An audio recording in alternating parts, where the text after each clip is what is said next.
मुझ पर निशाना इसलिए साधा है कि ऐसे मामले में कोई एक बलि का बकरा सबको चाहिए होता है। उससे चीज़ें थोड़ी आसान हो जाती हैं।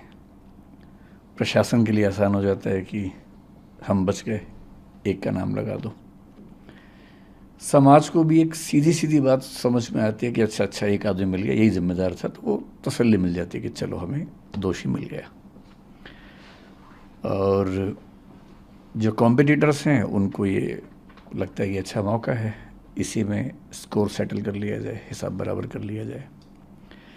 जो बच्चे हैं, बच्चे जिस इमोशनल टर्बुलेंस से गुजर रहे हैं, उनकी नाराज़गी की वजह यह है कि मैं उनके साथ क्यों नहीं खड़ा हूँ। तो बच्चों की नाराज़गी जायज़ है, लेकिन जो सीलिंग का एक्शन है मेरे ख्याल से 50 से ऊपर इंस्टीट्यूट्स पे हुआ, उसमें एक नाम हमारा भी है। पर शायद उनको मुझसे ज़्यादा उम्मीद थी, इसलिए उनको ख़राब लगा, हर्ट हुए, तो नाराज़गी पूरी मुझ पे फूटी है। और मैं इस बात से बहुत संतुष्ट हूँ, अच्छा महसूस कर रहा हूँ कि सारा रोष मुझ पर है। कम से कम मैं इस बात को लेकर निश्चिंत हूँ कि वो मानते हैं कि मुझे उनके साथ और सही पक्ष में खड़ा होना चाहिए था।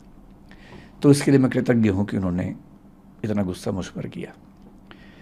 मीडिया ने गुस्सा क्यों किया? क्योंकि चैनल्स को व्यूज़ चाहिए, और जिसके नाम पे व्यूज़ मिलते हैं, अभी तुक्के से पिछले कुछ समय से मुझे व्यूज़ मिल रहे हैं, तो मेरा नाम लिख के गाली देने में व्यूज़ ज़्यादा मिलते हैं, इसलिए मेरा नाम सबसे ऊपर रहता है।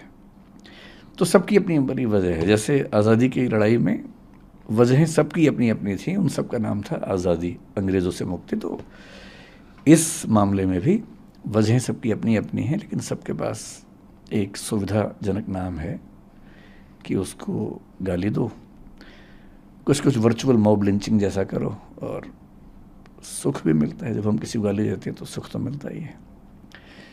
तो सब इसलिए पीछे पड़े हैं, सबकी अपनी अपनी वजह हैं, लेकिन ठीक है, जब यूट्यूब ने, सोशल मीडिया ने मुझे प्रसिद्धि दी पिछले 3-4 साल में, मुफ्त में इतनी सारी प्रसिद्धि मिली, तो क्या होता है कि जब कुछ मिलता है तो हमें लगता है कि हम डिज़र्व करते थे, और जब कुछ विपरीत होता है तो हमें लगता है कि मेरे साथ ही क्यों हो रहा है। तो जिस तर्क से लोगों ने इतना स्नेह दिया, उसी तर्क से लोगों ने इतनी नाराज़गी मुझ पर उड़ेली। लोग एकदम ठीक हैं, गुस्सा एकदम जायज़ है, पर मेरी अपनी वजह है कि मैं इतना लेट क्यों हुआ। दूसरा सवाल आपका ये है कि मैंने इतने समय तक कोई प्रतिक्रिया क्यों नहीं दी। इसकी दो वजह हैं। एक तो मेरा स्वभाव, क्योंकि मैं भावनात्मक मामलों में बहुत मुखर और एक्सप्रेसिव नहीं हूँ। 3 बच्चों की डेथ हुई, दर्दनाक मृत्यु हुई। उस दिन से मेरे घर में हम लोग, आपको बड़ा आश्चर्य होगा, जो पिछले 2 दिन में हो रहा है उससे मुझे परेशानी लगभग नहीं के बराबर है। सारे चैनल्स मेरे पीछे पड़े हैं, इससे मुझे परेशानी नहीं के बराबर है। मेरे परिवार में लोग अचंभित भी रहते हैं कि मैं इतना सामान्य कैसे रह लेता हूँ। मुझे ज़्यादा चिंता दूसरी बात की है कि 3 दिन से हम घर में जब बात करते हैं या सोने जाता हूँ, नींद के नज़दीक पहुँचता हूँ, तो बार बार एक इमेज बनती है कि जब पानी भरा होगा तो उन बच्चों पर क्या गुजरी होगी।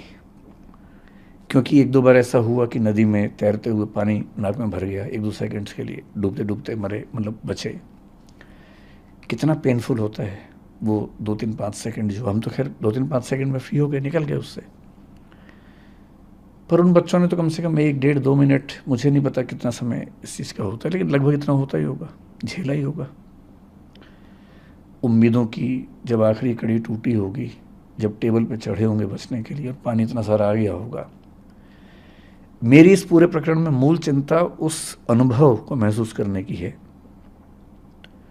और वो दुख है। तो ऐसे दुख में उनके पेरेंट्स को मैं जानता नहीं हूँ, मैं उनसे कैसे अपनी बात कहूँ, कैसे उनसे मिलूँ। दूसरा, जो विद्यार्थी इस समय आंदोलन में हैं, उनकी सारी बातें जायज़ हैं, लेकिन वो जिस उम्र में हैं, जिस गुस्से में हैं, थोड़ा सा ये भय भी होता है कि अगर हम जाके बात भी करें तो उस समय वो पूरी बात सुनेंगे या नहीं सुनेंगे। अच्छी बात है कि आज ऐसे 3-4 बच्चों से मेरा मिलना हुआ है। मैं भी एक मीटिंग से आ रहा हूँ, एलजी साहब ने बुलाई थी मीटिंग, उसमें कुछ बच्चे भी आए हुए थे, और कई इंस्टीट्यूट्स के ऑनर्स भी थे, दिल्ली सरकार के आला अधिकारी भी थे, डीडीए से, एमसीडी से, फायर डिपार्टमेंट से, चीफ सेक्रेटरी दिल्ली सरकार के वो भी थे। तो वहाँ थोड़ी सी बच्चों से मेरी मतलब 1-to-1 नहीं, लेकिन हाँ मीटिंग के दौरान बातें हुई। अब मुझे लगता है कि वो सहजता है, हो सकता है कि मैं आज या कल में बच्चों से मिलूँगा।